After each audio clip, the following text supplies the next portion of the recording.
தமிழகத்துக்கு மத்திய அரசு வழங்க வேண்டிய கல்வித் தொகையை வழங்க வலியுறுத்தி உண்ணாவிரத போராட்டத்தில் ஈடுபட்டு வரும் சசிகாந்த் செந்தில் எம்பி இரத்த அழுத்தத்தால் மருத்துவமனையில் அனுமதிக்கப்பட்டுள்ள நிலையிலும் காலவரையற்ற உண்ணாவிரதத்தில் ஈடுபட்டு வருகிறார்.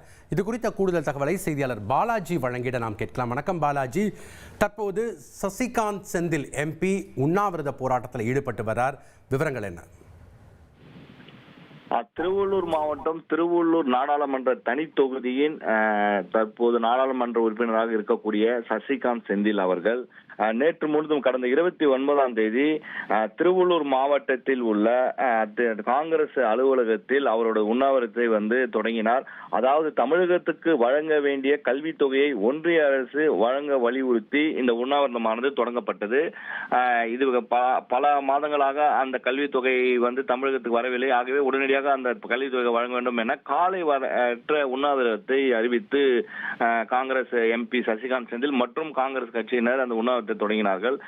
நேற்று உண்ணாவிரதம் 29ஆம் தேதி தொடங்கப்பட்டு நேற்று அவருக்கு ரத்த அழுத்தம் காரணத்தினால் திருவள்ளூர் தலைமை அரசு மருத்துவமனையில் அவர் அனுமதிக்கப்பட்டிருந்தார்.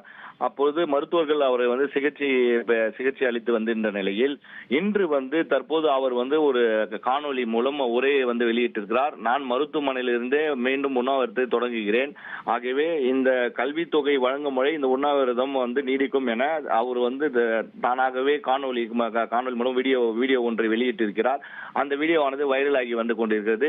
மேலும் தமிழக அமைச்சர் திருவள்ளூர் மாவட்டத்தின் அமைச்சர் நாசர் அவர்கள் அவரை சந்திப்பதாக தகவல்கள் வெளியாகி இருக்கிறது. அமைச்சர் மருத்துவமனையில் தற்போது எம்பியை சந்திக்க இருக்கிறார் என தகவல்கள் வெளியாகி இருக்கிறது.